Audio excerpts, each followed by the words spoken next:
Hey everybody, I'm Tom Vasel, and today we're taking a look at Break the Cube. So Break the Cube is a deduction style game from Yellow in which you're putting three little Tetris style blocks on a little grid in front of you, and then you're trying to guess whatever the person to your left did. So a two-player game, we're trying to guess each other's. Three-player game, we go around the table. Very small little game. Let's take a look. In this game, each person's going to get a shield, and you have these two bases that you're going to put one in front that everyone else can see and one behind. You're then going to get some blocks, and you're going to take three different colors. It doesn't really matter what you take. It's just to differentiate your colors from everybody else. You're going to get one of these L's, this corner, and this straight piece. Three of them are going to be in front of your board, and three of them you're going to build something. The rules are it has to have at least one block on the second level. You can't have an overhang like this. That's not allowed. And you have to stay. You can't go higher than 3 blocks. So that's pretty simple. There's a lot of different ways you could do that. But let's say this is what I'm trying to do. You're trying to guess the configuration of the person to your left. So this is behind my shield here.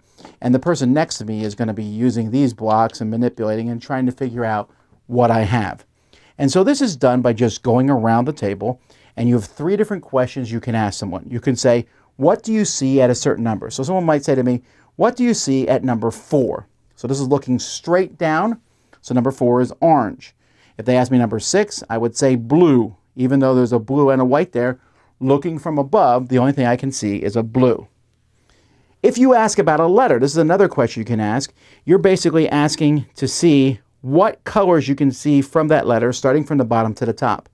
So if they went from G here, I would say blue, blue, nothing. For H, it would be white, nothing. I would be orange, white, nothing, nothing. Orange, nothing, nothing. If they asked me about K, I would say orange, blue, nothing. When you ask this, though, everybody has to ask this question, including yourself. You have to answer this question to the person on your left. And the final thing you can do is you can put the blocks on here, and you can say, is this correct? And the other person's going to say yes or no. It has to be exactly correct. In fact, if I did this, even though it's the same blocks in the same position, they're not matching the letters correctly. So someone's going to say yes or no. And if you get yes, then huzzah, you've won.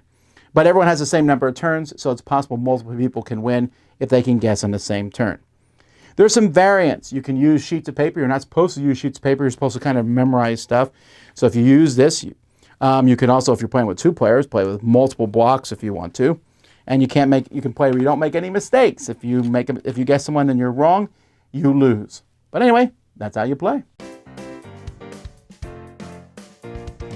So I love trying to guess stuff. I want to be really clear at the beginning of this that this is a very light deduction game. In fact, if you play with the variant with no memory involved, which I think you shouldn't play with that variant, because it makes the game too easy. Everyone's going to figure it out in 5 or 6 turns. That being said, if you don't play with that variant, realize that memory is an option in the game. Now, for me, that's interesting and fun, but I can see some people who like deduction are not going to want that memory element mixed in with it. So Break the Cube, I like the concept of that with the memory, but some people are not going to enjoy it.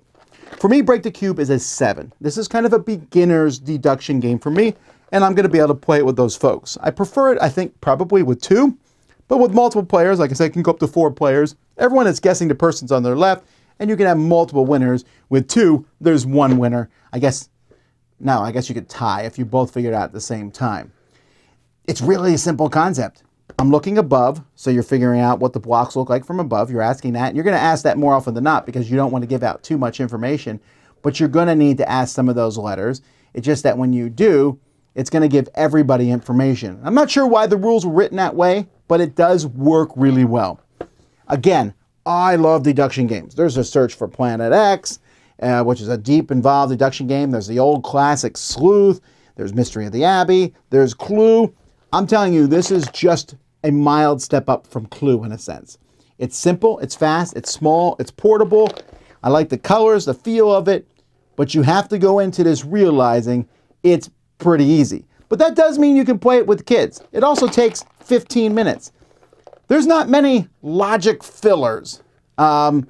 There might be a few of them. I'm trying to think of any at all. But this one works well. It's not going to be a game that I think I'm going to play a ton, just because when I'm done playing this, I go, and now what's the real game? And definitely if I'm like, ooh, I want to play a crunchy logic game, I'm going to pass by this one too.